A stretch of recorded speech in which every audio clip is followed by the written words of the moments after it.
Şimdi gelelim bugünün ilk konuğuna. Yine bir dünya devi gelecek. Küçük parçalardan büyük dünyalar yaratan Lego'nun eski global marka ve iş geliştirme başkanı Sayın Christian MAJGAARD'ı konuşmalarını yapmak üzere alkışlarla huzurlarınıza davet ediyorum. Buyursunuz.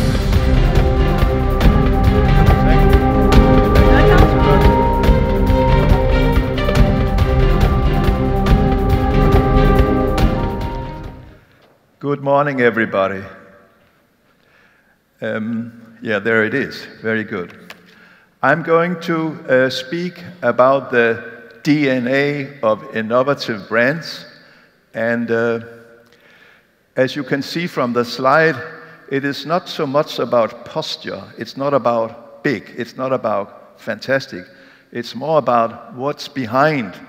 So most of my speech for you this morning will be about the organizational behavior behind innovation.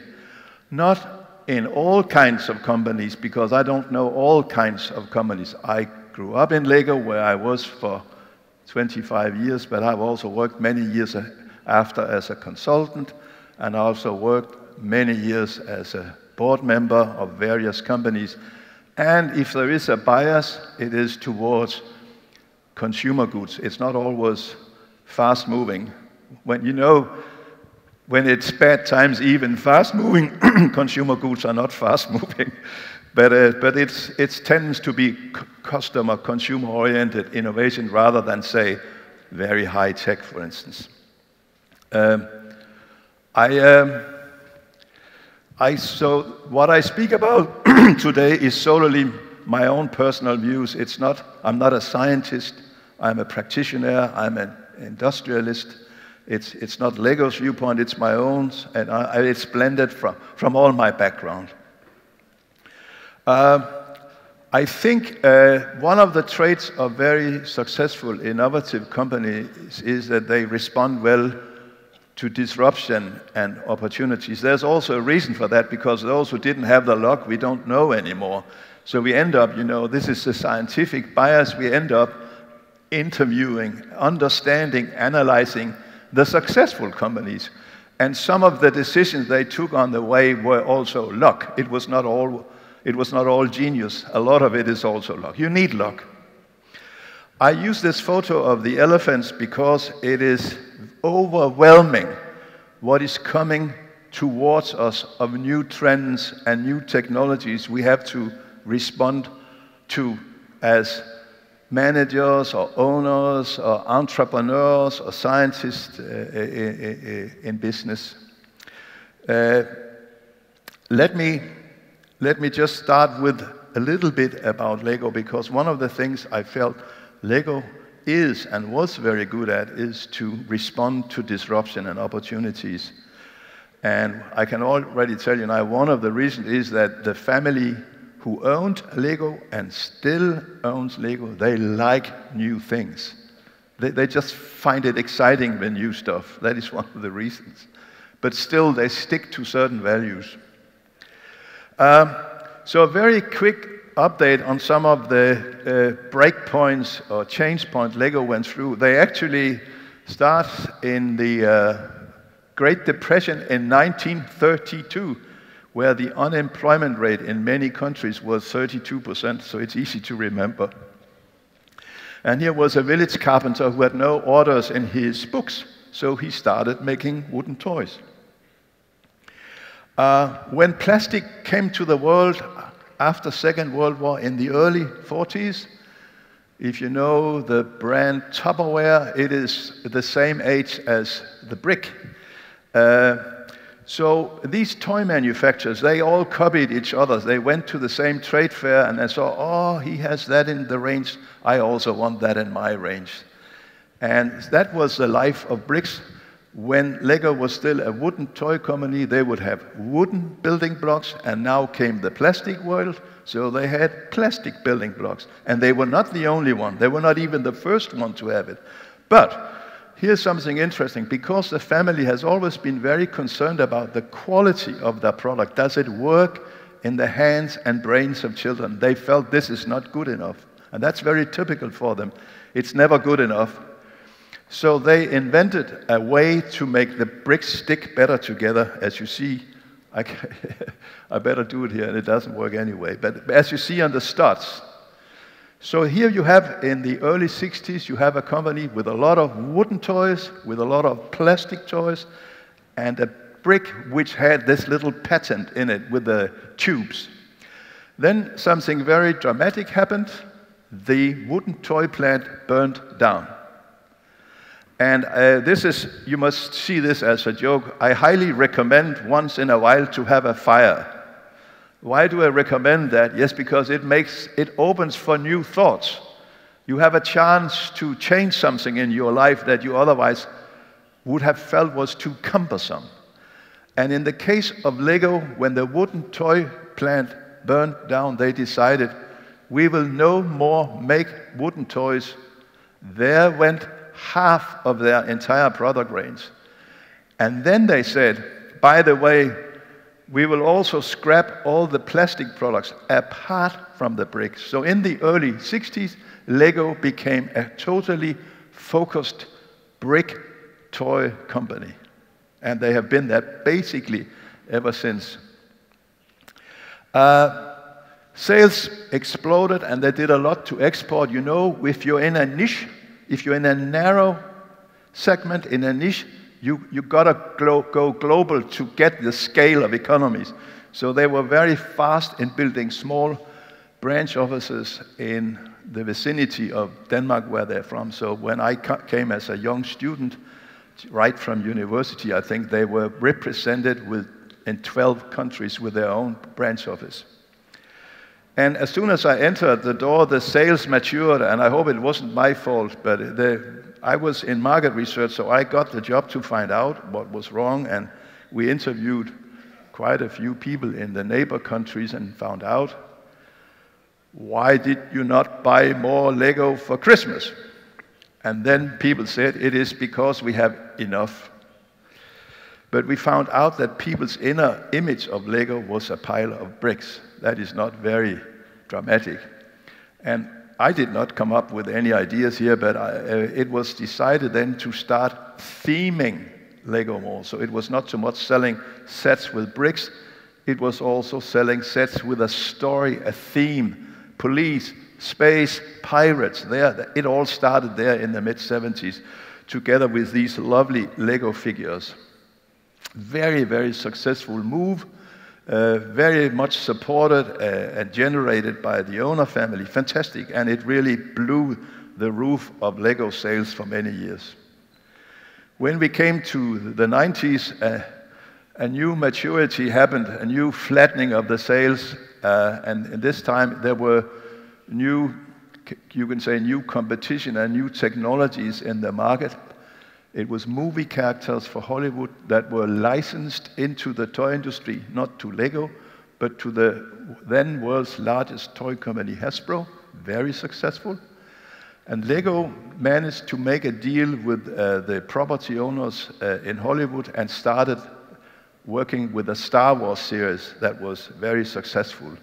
And then they, over the years, took on other licensing agreements with the movie characters. At the same time, and now we are here in the early 90s, the computer came into the homes. It had been in industry, it had been in schools, of course, particularly in the higher educations. Now it came into the homes. It took away the Christmas money, it took away the razzmatazz, the excitement, and the children that used to be Lego's target group, particularly the boys between the age of 7 and 10, they now only spoke about computers and what have you. So we have long seen that coming. So we had been working with the idea that Lego should link to the computer, and the way it should link should be via robots. So quite fast and managed by very good project people, Lego launched robots. And it's been very successful ever since, and it has been upgraded many times. I think they are now at generation 4 Lego Mindstorm. Very powerful stuff. So here you see a response to a disruption. It was a disruption by the definition of disruption. It was a very fast and good response. Something else also happened. The retail scene, the sales channel had changed, so we went away from the small mom and pop stores, family-owned little corner shops that were in the major cities all over the world, to huge toy supermarket chains who had much more power, and one of them made up almost 30% of Lego sales. And you can imagine when Lego, and when we had meetings with them, it wasn't so easy because they were very powerful. And what we did not like at all is there was also companies copying Lego. Our patents had run out. You can sometimes protect via copyright and many other things, but still there were copies of Lego in the market, and the toy supermarkets really loved those copies. So they would be placed right next to Lego's home site in the shops, you can imagine. It was terrible to see for a Lego person with a Lego heart to come to a huge toy supermarket. There is Lego's home site, as we call it, and right in front is the copycat products, right in front. So it's interesting here, now I come into a value-driven decision. Lego has always, the owner family in particular, has always regarded the trade with enormous respect, but still on a higher philosophical level, the trade is a process. The real customer to Lego has always been the child and the child's family. That is the real thing. That's the pivot. That's where it all ends and begins. So it was decided in management that we will now go direct to the end user via various things. And one of them was a theme park called Legoland. We had a small one in Denmark, which wasn't actually profitable. It was almost meant like a showcase. But we started tweaking it as well as we could to see if we could make it profitable. And once we had found that, we took it to other countries, first England, then United States, and then Germany, and it's gone on ever since. I think there are 10 now. We also started our own web shop. Of course, we already had a website. It originally looked like all the others, you know, very clean and honest. Look how clean our underwear is. Here's our vision, mission, and value statements, blah, blah, blah, blah. We interviewed a lot of child families and found out they wanted something much more interactive. They wanted to buy the whole range. They wanted to buy spare parts. They want to buy 2,000 blue bricks for a product, those kind of things. And you know what? We tried to make all that possible. That was really a move. And the last thing I personally also worked a little bit with was brand stores. When I was there, we never found the formula. No matter how much we tried, we never found the formula for a profitable brand store. But that has happened ever since, and now you know there are many of them. But this going direct is a bold move, but it has been very, very important for Lego. Finally, in these recent years, Lego has become a movie and TV hero. That is not so much a response to a disruption. It is more a utilization of an opportunity. Once Lego got closer to the movie people in Hollywood, it was also easy. There were relationships and made it possible to make a movie together with Warner. And so I've had nothing to do with it. I just like it. I'll just play a very few seconds from it because I think it's such a nice demonstration of how far a little toy brand has come. Good morning, apartment. Ready to start the day. Jumping jacks, hit them. 1, 2, 3. I am so pumped up! Yes! Overpriced coffee. That's $37.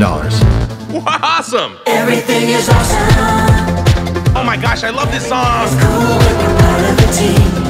Everything is awesome. No, guys, wait up! Where am I? Come with me if you want to not die. What is happening?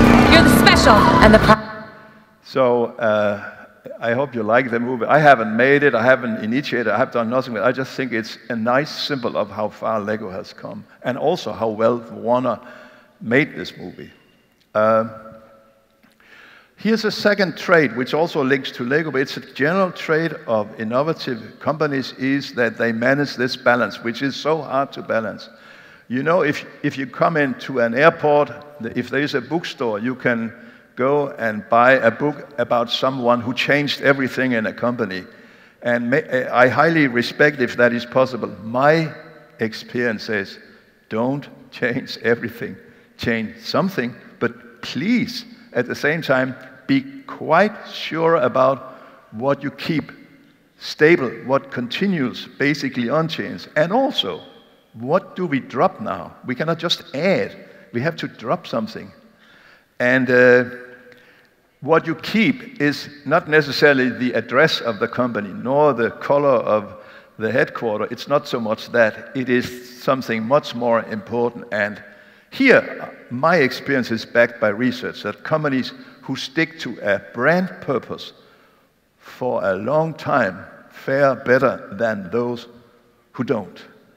And if you take Lego, they for long kept sticking to this idea to create creativity and imagination for children so that they learn why they play. That's sort of the basic idea. That has continued throughout Lego's life. But there are many other nice examples. If you look at the American brand Colgate, they have been sticking to the mouth for 100 years. First it was the teeth, then it was the mouth, and now it's the health of the mouth. So they've stayed there, moved a bit, opened a bit, so you imagine they know a lot about that. Another trait of innovative companies or brands, this comes very much from my work as a consultant, is that they are good at distinguishing brands from logos. What you have here on your left side is logos. You can say they are brands, yeah, but we don't know. We must understand what's in the brain. The logo opens the brain, because the only role the logo has is to say, who am I? That's the only role it has. It's not, how am I? That comes from the customer experience with the offerings under that logo. It can be services, it can be products, it can be many things. And I have sometimes, because I've had my brand consultancy for many years, been called to a meeting where the CEO of a company says, we have made some brand survey that shows that our image is dusty. We're a little bit old-fashioned. So we would now like a more fresh logo and a nice slogan. And you know what? I always said, it doesn't help. And then I used the following example. Have you tried, I'm sure most of you have, when after the holiday time, your neighbors or friends come over and they speak about a nice holiday they have had. And you will hear them say, oh, we stayed at the coast at such a nice hotel. That you have heard. But you have never heard them say, it had such a nice logo. And also the slogan. We really like the slogan, so we think we will go there again. You haven't heard that. And why? Because it's not important. So it's sometimes over-exaggerated in the media what it matters if you twist a logo a bit or add another slogan. It doesn't matter a lot. It matters some, particularly those who completely fare on advertising and basically have no other substance. Yeah? Then that's the only thing you have to offer the world. Yeah, think about it. But in 99 out of 100 companies, it's about the customer experience that you create for them. Another trait of innovative companies is the way they work with marketing. I quite like the idea that marketing is more than communication. When I come to medium-sized companies, and I get the chance to talk to the marketing manager, they all have that title in the world, marketing manager, or chief marketing officer is very much used now. They all are called CMO or CSO or CFO, so yeah. Even the small startups in the town where I come from, with 3 young guys, they're all CFO and CSO and so that's how it's come. Okay. But we ask the marketing manager, what are you doing? Then they often speak about communication, and what is even worse, one-way communication. And that is a little bit too narrow. The role of marketing is three. It's first to really understand the customer, turn that knowledge into the competency. How can we create a better customer experience? And then come back to the market again, not in monologue, but in dialogue. There should always be dialogue. I think that is very, very important. We will hear, and I hear some CEOs say, oh, we know a lot about the customer now because we have these new digital guys who work with our web shop, and you should see what they know about the customer. Yes, but it's only when you think about the customer as a shopper, not even as a consumer, so they don't know the consumption process of what they're offering. And, which is most important, they know far too little about the customer's life. And the more we know about the customer's life, the better we can innovate. It's very hard to innovate just because you look at them as shopper. Yes, you can innovate the buying process, but in the long run, you dry out.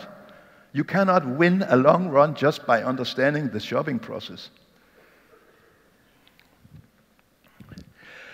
I think we all agree to, if you want to create a strong brand or a strong offering to your market, it has to be original. It should not be like the others. It should be better and original in some relevant way, not just an odd way, a relevant way. And when we know that is so important, why on earth do we then use standard methodology? Customer segmentation, you can always get it off shelf. Oh, we just think about generation C or X or Y or baby boomers, then we have our customer segmentation. Yes, for a discussion in a cafe with another professional, that is nice. But if you really want to drive a strong brand, get your own original customer segmentation that is much deeper. Another case is the feedback, where some CEOs believe now they really understand the customer because after every visit, you know that. I'll tell you my story. I have a German car and I like it. It's a good German car.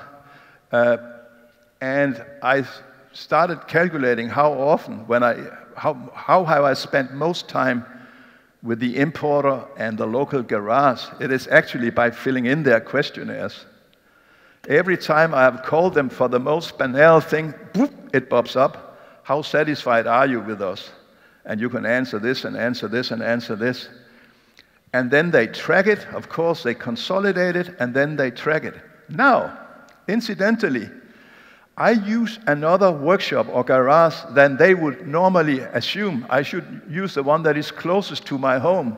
I don't. I use the one that is much further away. Why? Because the ones that are closest to home don't treat me very well. They are bureaucrats, and I hate bureaucrats. But I can't write that in the questionnaire. There's no one that can do you. They still ask the same stupid questions.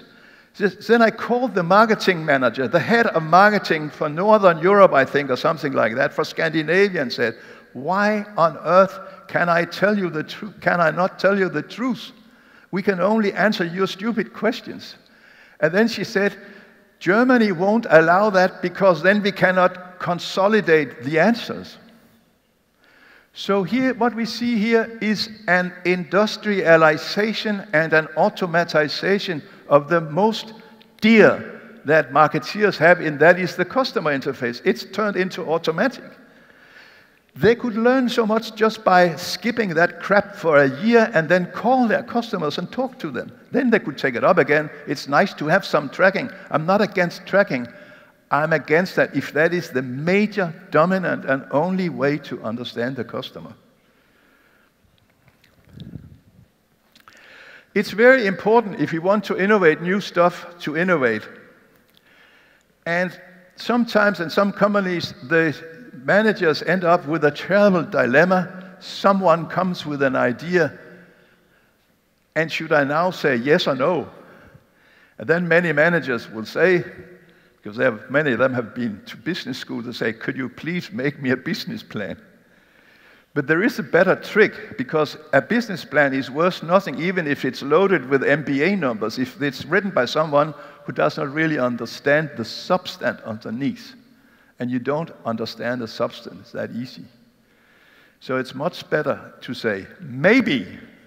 And what do we then do in the meantime? We experiment. We make little trials here and there in the corners of the company where it doesn't hurt. As I talked to you about Lego before, we had 10 years of experimenting in the corner of the company with a very narrow target segment with robotics, so that we knew a lot about it. And I can highly recommend that. It is very learning rich, it reduces the risk when you launch, and it doesn't cost a lot compared to the knowledge you get. There's such a good thing to say, maybe, let's experiment for a while. But in order to experiment, we also need to have honest feedback, also from the employees who work with it.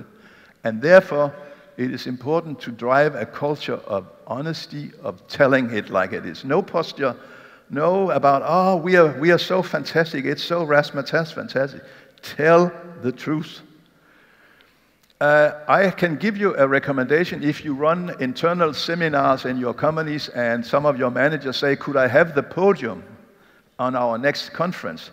Then you should say, yes, you can, provided you talk also about a failure we can learn from. Talk about a mistake we can learn from. And you know what? When you do that, the audience laugh, the shoulders get down. It is not a super perfect world I have arrived in, full of lies. It's a real world where people speak about the real matters. That is very important for innovation. There are many exciting things to think about when you work with new things. But one way to think when you work with new things is to say, to whom is this new? Is it new to me? Yeah, it probably is. That's why we call it innovation. So it's also probably new to the company or department. But is it new to the industry I am in? Or is it new to the country I am in? Or is it new to the world?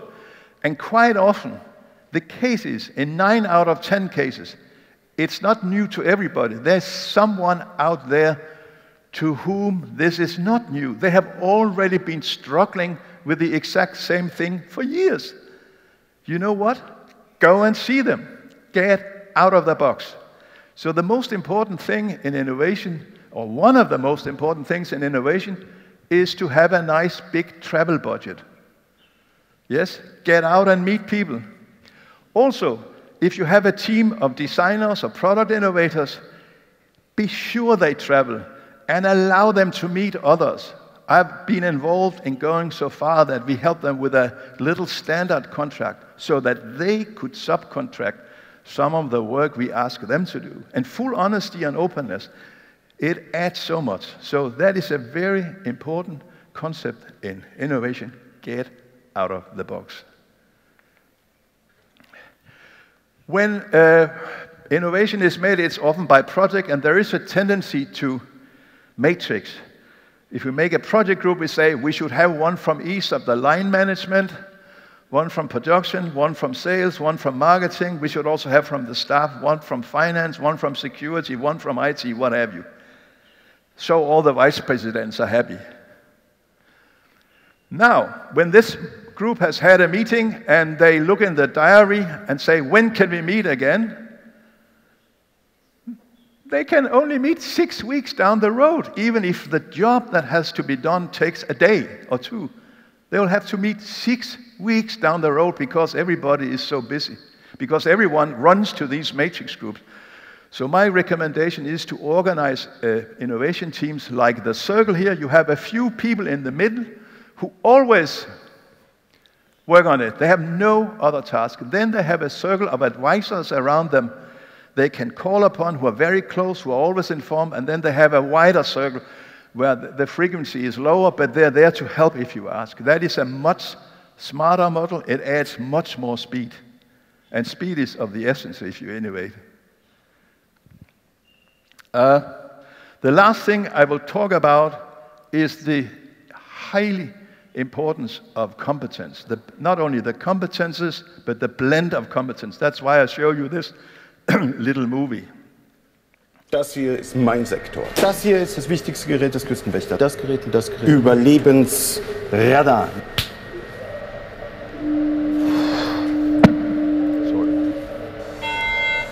Mayday, mayday. Hello, can you hear us? Can you hear us? Can you... Over. We are sinking. We are sinking. Hello? This is the German Coast Guard. We are sinking. We're sinking. What are you thinking about?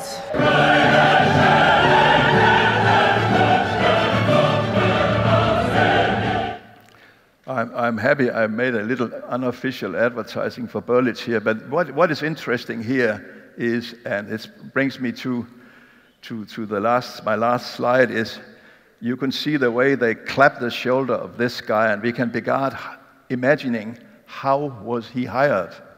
And there is a tendency in all people, all good people, when we hire young people, we hire for harmony first. Let's get a cheap copy of what we already got here. And that is dangerous if you want to innovate. You need to hire people who bring in new knowledge. In this very banal case, it would have been quite an advantage if the guy had been speaking better English, but it can be to any other competence. So it's very important to hire someone who have already worked with the stuff you are trying to innovate. That is important. And blend people, young, old, men, women, marketing people, engineers, academics, practitioners. The more you can blend, the better. The problem with the monoculture is they all agree, but they don't know anything. You have to have a little disagreement here, there, and then that energy is very important for innovation. And I say that to all the young people also. Whenever you get a job, if you do not already have it, ask to be rotated. Don't sit for years in the same spot. Try to get to another country. Try to work in another department. It has nothing to do with salary. That can come when you are older. In the beginning, think of the first years in your job as a learning stage where you try different things. That is very important. Thank you for your attention. Thank you very much, Mr. MAJGAARD. Çok teşekkür ediyoruz. Kendilerine bir plaket takdim, please. Kendilerine bir plaket takdimimiz olacak. Tim Başkan Vekilimiz Sayın Kutlu Karabelioğlu'nu plaket takdimi için alkışlarla sahneye davet ediyoruz. Buyursunlar efendim.